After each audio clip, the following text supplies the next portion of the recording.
Hey guys, this is Study and welcome back to Comic Space, and today we have quite a major update about the potential Avengers rosters that we have been speculating about for the longest time.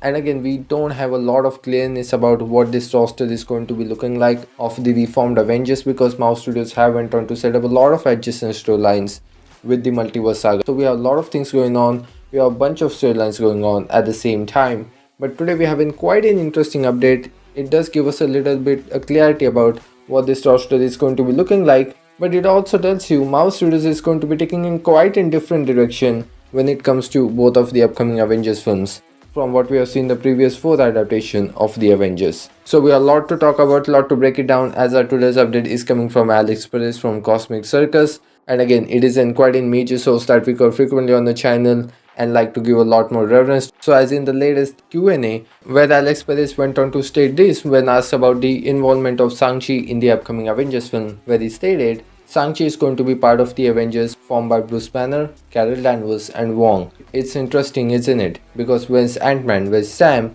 and where's Bucky, and where are the Thunderbolts? That's going to be question of Doomsday to answer in terms of the whole 616 situation, because how Sam is going to be reacting when he finds out there is an Avengers team formed of the former villains and one of the members is Bucky. It's a very interesting scene to play out.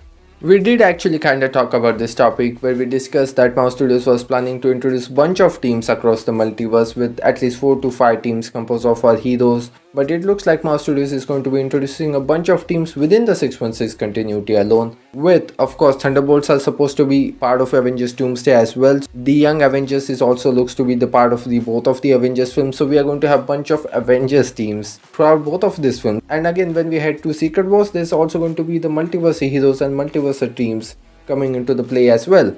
So the one part of the Avengers, as it seems like, it's going to be Bruce Banner, Wong, Carol Danvers and Shang-Chi, because of course it was evidently set up at the end of the Shang-Chi and the Legends of Ten Rings. That post-credit scene, of course they went on to set up a lot of things which was again probably for the sequel of Shang-Chi. But again, I think that team up that we saw in that post-credit scene of course hinted towards Marvel Studios strategy, how they were going to be dealing with it in Avengers Doomsday. And there's going to be another part of the Avengers team which is going to be led by Sam Wilson. At the end of it, I believe that obviously all of them are going to be coming together to of course face off Doom. And again, I think Avengers Doomsday is going to be such an interesting film to play out, because it is not going to be anything like that we have seen with the previous 4th adaptation of the Avengers film. Like I said earlier, it is not going to be that much simple, because Spider-Man 4 is also going to be coming after Doomsday and before Secret Wars, and the events of Spider-Man 4 is going to be taking place after the events of Doomsday. So it also lets us to believe that at least our 616 continuity is not going to be lay in ruins at the end of Doomsday, and Peter is going to be continuing to have his story in Spider-Man 4, because Peter is for sure going to be part of Doomsday as well in a major way. So again, I think the whole layout of Secret Wars and how we are actually going to go about it is actually going to be insane. Because again, I think Mouse Studios is playing with a lot of these ideas and of course the concept of multiverse. And again, as we are talking about the Avengers, another part is of course is going to be the Young Avengers, which was again has been set up at the end of the Marvels as well. The Young Avengers team up setup has been there. Marvel is also working on in Disney Plus series. At least now it is termed as the Champions, which is going to be the Young Avengers project, which I do have my doubts about it. If is Marvel Studios going to be introduced the whole roster of the Young Avengers directly into Avengers Doomsday, or we are just going to be seeing at least Kamala, Kate and Cassie coming back into it, and then we will have a full-fledged adaptation of the Young Avengers storyline in that Disney Plus series. Then we have Thunderbolts coming up. Then we will have Fantastic Four also part of Avengers Doomsday as well.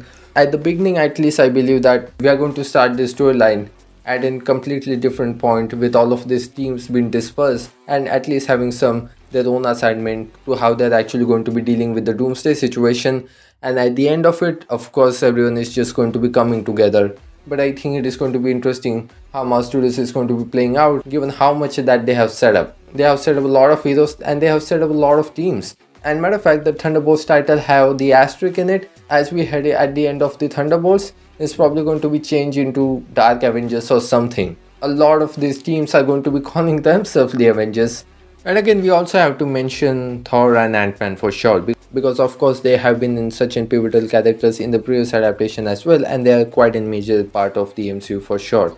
With Ant-Man the Wasp QUNTAMMANIA, it looks like, and with of course the setup for Cassie Lang to hold the mantle of Ant-Man moving forward, it for sure looks like Marvel Studios could be planning to send off the characters such as Ant-Man and such as Thor. But of course, they are just not going to be leaving those characters just out of it. It will make sense if Clint Barton doesn't show up. It is quite understandable, but given the fact that those characters are very much active Avengers in the MCU right now, and they have been actively part of the KANG storyline at least, because the Doomsday was literally announced the July of this very year. And again, those characters have been such a major part of the whole Doomsday and Secret War storyline, or at that point, Kang Dynasty, but they have been part of the multiverse saga. And when the was QUNTAMMANIA was a crucial film, even though the things have changed a lot from Kang Dynasty to Doomsday, and that isn't quite a major change, but the setup still stays the same, and it is going to be playing in quite a major part in both of the films as well. After it, we are probably going to have to send off to those characters. So like I said earlier, Marvel Studios is taking in quite an interesting route with Avengers Doomsday leading up to Secret Wars, where everything just going to be break loose.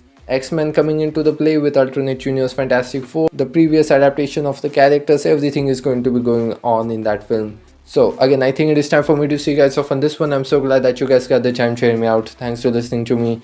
This is your host Adi signing off. See you in the next one.